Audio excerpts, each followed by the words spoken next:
Hi there, and welcome back to the Irish Media Network. My name is Morgan Phillips. And I'm Paul Fisher, and as you can tell, it's Spirit Week. We've got some really fun stories for you guys today. Paul, how about you tell us about the first one? Yeah, we have a news story on Knoxville's newest fashion icon, Piper Sharp. The 9-year-old gained her full supermodel treatment in New York in September. We've also got updates on Hurricane Sam, which is currently reduced to a Category 1 hurricane over the Atlantic. The storm is expected to hit Iceland later this week. And we have news on a surfer barely surviving a shark attack. The surfer was airlifted to the local hospital after his life-threatening injuries. We will dive deeper into these stories after we head outside to John with the weather. Thanks for asking, Morgan. Today it is very sunny and it's hot and a little bit humid, but today we should see highs in the upper 70s and lows in the upper 50s. And throughout the week we should see it begin to be cloudy and rainy, but then in the end we should see it start to be sunny. But on Saturday it'll still be a little bit partially cloudy.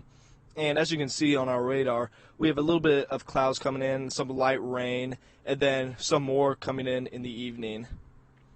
Now, Morgan, what's going on with that pageant participator turned model? Fashion icon who went all the way to New York to walk the runway during Fashion Week. Piper Sharp, a 9-year-old from Blount County Elementary School, is an avid pageant participator in the Knoxville area.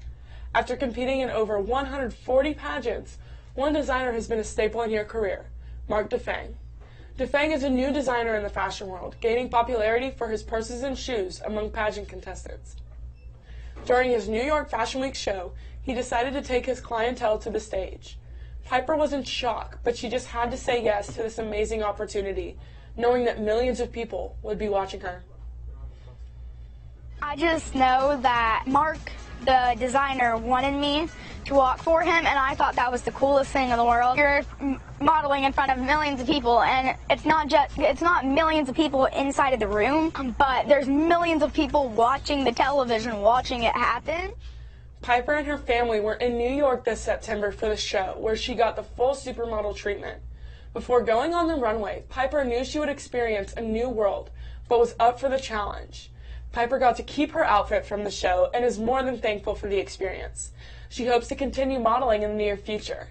Now, Paul, can you help us check in to a bigger stage in sports? Right, in this news, this was a big week for the NFL. Justin Herbert has set an NFL record last Monday after he became the first quarterback to complete 500 passes before his 20th start. They won the game 28-14. What's happening in MLB? Well, there's unfortunately some sad news in the MLB recently. Eddie Robinson, the oldest former MLB player, died a couple days ago. He played for the Cleveland Indians and later became the general manager for both the Atlanta Braves and the Texas Rangers. He started his career in the 1940s and he played for 13 years. He will be truly missed by his family, and our prayers will stay with them. Paul, what's going on locally in sports? Yes, well, locally in high school football means the beginning of October, which means that we are halfway through the high school football season. Many teams are looking to close out their district schedules with the hope of gaining a home field advantage for the state playoffs. The Fighting Irish are definitely in that situation after defeating Father Ryan this past week.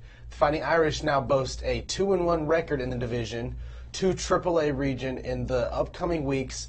The Fighting Irish are looking to cap off their district schedule with wins against Pope John Paul II and Montgomery Bell Academy. Outside the Division, 2 matchups. Many Division I schools are competing for their district titles as well. Powell, who the Fighting Irish will face later this season, are also 3-0 in their 5A district. We will continue to follow up on the Fighting Irish football team as we get closer to the playoffs in November, and wish all the high school coaches and players the best of luck in district play. Before we head to commercial, learn about more information for our tailgate that heads up the Lipscomb Academy game tomorrow night.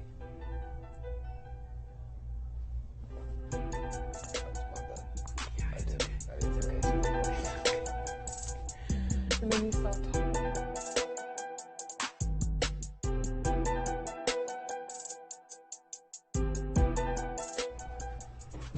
I think we can play it. but it's safer than smoking. Not really, because if you vape, you're 4 times more likely to start smoking cigarettes anyway. 4 times is nothing, bro. Sure it is. Imagine having 4 times as many cats. Or 4 times worse vision. Or 4 times more of Kyle. Whoa, that's a lot. If you vape, you're 4 times more likely to start smoking cigarettes.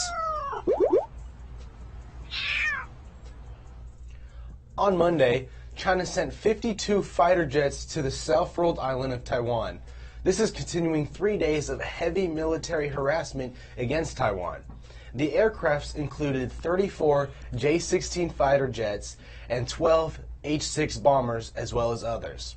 The Taiwanese Air Force was able to scatter their air fighters and monitor the Chinese warplanes on their defense system.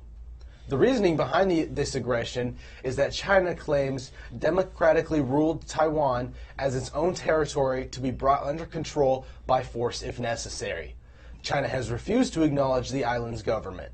Experts say they are concerned that China will launch war with Taiwan. The latest maneuver brings a total of 814 recent flights by the Chinese government. The Chinese Ministry of Foreign Affairs said that the U.S. selling weapons with Taiwan, as well as having ships patrolling the Taiwan Strait, was harmful to the U.S. and China relations. Taiwan, on the other hand, is showing no signs of backing down, and they say if China is going to wage war on Taiwan, we will fight to the end, and that is our commitment. We will keep you posted on this story. Yes, we will. In other news, this weekend, a surfer whose name has not been released to the public barely survived a shark attack and is fortunate to be alive. About 70 miles north of San Francisco, near the Sonoma coast, the surfer was bitten in the thigh at about 9 a.m. Before the officials arrived, the man was helped ashore by other surfers and a tourniquet was applied to his leg by one of the men. He was airlifted not much later, but the authorities said that the tourniquet was crucial. That's what made the difference between a life-threatening injury and a stable patient. The beaches near the site have now reopened, but were closed for a few days following the attack. The exact shark that bit the man is not known, but a great white shark is believed to be the culprit.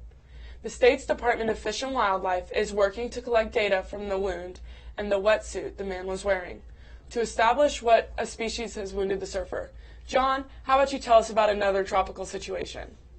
Well, Morgan, Hurricane Sam has been developing for quite some time now, and it first started in the South Atlantic Ocean and passed east of Bermuda.